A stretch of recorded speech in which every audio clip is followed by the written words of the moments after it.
വേഗം വരുന്ന നമ്മളുടെ കർത്താവായ യേശുക്രിസ്തുവിൻ്റെ ധന്യനാമത്തിൽ എല്ലാവർക്കും സ്നേഹവന്ദനം. വിശ്വാസ സമൂഹത്തിൻ്റെ ഏറ്റവും വലിയ പ്രത്യാശയാണ് കർത്താവിൻ്റെ പുനരാഗമനം.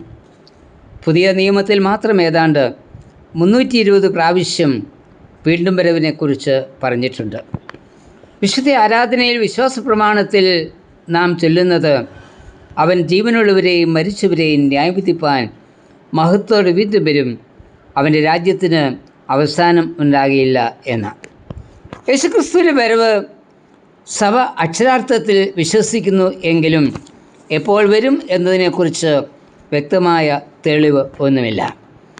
തൻ്റെ പുനരാഗമനത്തിന് മുൻപായി സംഭവിക്കേണ്ടുന്നവയെക്കുറിച്ച് കർത്താവ് പറഞ്ഞിരിക്കുന്നത് മിക്കതും പൂർത്തീകരിച്ചു കൊണ്ടിരിക്കുന്നതിനാൽ വരവിൻ ദിനം അടുത്തിരിക്കുന്നു എന്ന് മാത്രമേ പറവാൻ കഴിയൂ. പുനരാഗമന നാളും നാഴികയും സംബന്ധിച്ചോ എൻ്റെ പിതാവ് മാത്രമല്ലാതെ ആരും സ്വർഗത്തിലെ ദൂതന്മാരും പുത്രനും കൂടി അറിയുന്നില്ല എന്ന് യേശു പറഞ്ഞത് മത്തായി 24:36. അതുകൊണ്ട് അവൻ്റെ പുനരാഗമനത്തിനായി നാം എപ്പോഴും ഒരുങ്ങിയിരിക്കണം. ഇനിയും അധിക താമസമെന്നിയെ താൻ രക്തം നൽകി വീണ്ടെടുത്ത തൻ്റെ ജനത്തെ തന്നോടുകൂടെ ഇരുത്തുന്നതിനും ഭക്തികെട്ടവരെ ന്യായം വിധിക്കുന്നതിനും അവൻ വീണ്ടും വരും.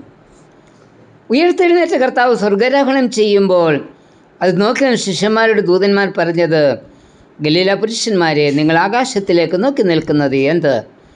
നിങ്ങളെ വിട്ട് സ്വർഗാരോഹണം ചെയ്ത ഈ യേശുവിനെ സ്വർഗത്തിലേക്ക് പോകുന്നവനായി നിങ്ങൾ കണ്ടതുപോലെ തന്നെ അവൻ വീണ്ടും വരും. പ്രവൃത്തി 1:11 അതെ, യേശു വീണ്ടും വരും. തൻ്റെ രക്തം നൽകി വീണ്ടെടുത്ത തൻ്റെ സഭ അവൻ്റെ വരവിനായി കാത്തിരിക്കുന്നു. യേശു ഇതുവരെയും വന്നില്ല. എന്തുകൊണ്ട് അവൻ്റെ വരവ് താമസിക്കുന്നു? 2 പത്രോസ് 3:9 പറയുന്നത്, ചിലർ താമസമെന്ന് വിശ്വസിക്കുന്നത് പോലെ കർത്താവത്തിൻ്റെ വാഗ്ദത്തം നിവർത്തിപ്പാൻ താമസിക്കുന്നില്ല. ആരും നശിച്ചു പോകാതെ എല്ലാവരും മാനസാന്തരപ്പെടുന്നതിനു വേണ്ടി കർത്താവ് തൻ്റെ വരവ് താമസിപ്പിക്കുന്നു.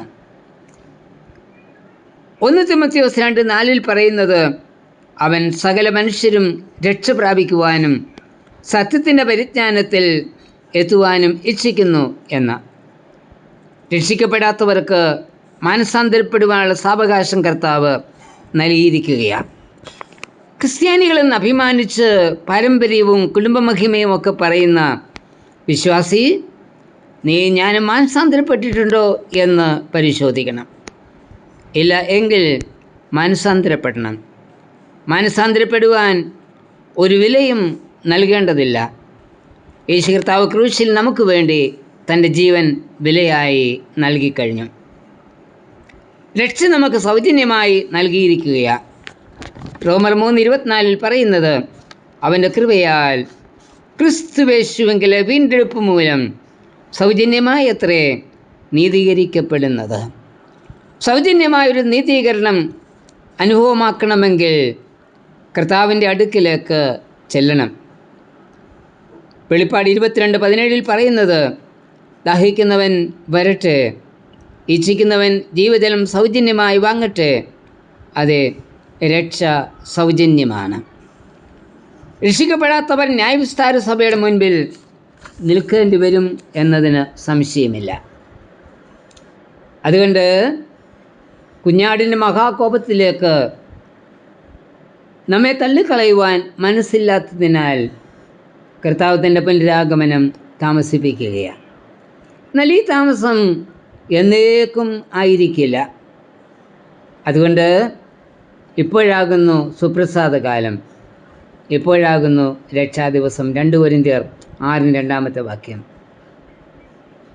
അതുകൊണ്ട് മാനസാന്തരത്തിന് യോഗ്യമായ ഫലം കായ്ക്കുന്നവരായി നമുക്ക് തീരാം. മത്തായി 3:8 ഫലം കായ്ക്കാത്തവയെ എല്ലാം അവൻ വെട്ടി തീയിലിട്ട് ചുട്ടുകളയും. മത്തായി 3:10 ഒരു ന്യായവിധി ഉണ്ടാകും എന്നത് ഒരിക്കലും മറക്കരുത്. 2 കൊരിന്ത്യർ 5:10 വായിക്കുന്നത്, അവനവൻ ശരീരത്തിലിരിക്കുമ്പോൾ ചെയ്തത് നല്ലതാകിലും തീയതാകിലും അതിന് തക്കവണ്ണം പ്രാപിക്കേണ്ടതിന് നമ്മെല്ലാവരും ക്രിസ്തുവിൻ്റെ ന്യായാസനത്തിന് മുൻപാകെ വെളിപ്പെടേണ്ടതാകുന്നു. കർത്താവിൻ്റെ പുനരാഗമനത്തിന് ഇനി അധിക താമസം ഇല്ല. വെളിവെടുപ്പിന് സമയം അടുത്തിരിക്കുന്നു. തലപൊക്കി നോക്കിയാൽ നിലങ്ങൾ ഇപ്പോൾ തന്നെ കൊയ്ത്തിന് വെളുത്തിരിക്കുന്നത് കാണാം. യോഹന്നാൻ 4:25. അതേ, തൻ്റെ രക്തത്താൽ വീണ്ടെടുക്കപ്പെട്ട തൻ്റെ സഭയെ ഈ ഭൂമിയിൽ നിന്നും ശേഖരിപ്പാൻ ഇനി നാളുകൾ ഏറെയില്ല. അതുകൊണ്ട് നല്ല കതിരായി വിളഞ്ഞ് കൊയ്ത്തിനായി ഒരുങ്ങാം. കൊയ്ത്ത് നാളിൽ അവനോടൊപ്പമായി തിരുവാൻ തക്കവണ്ണം ഇടയാക്കണമേ എന്ന് പ്രാർത്ഥിക്കുകയും ചെയ്യാം. കർത്താവേ, മനസാന്തരത്തിന് യോഗ്യമായ ഫലം കായ്പാൻ എന്നെയും സഹായിക്കണമേ. ആമേൻ. മഹത്വത്തിൻ രാജാവ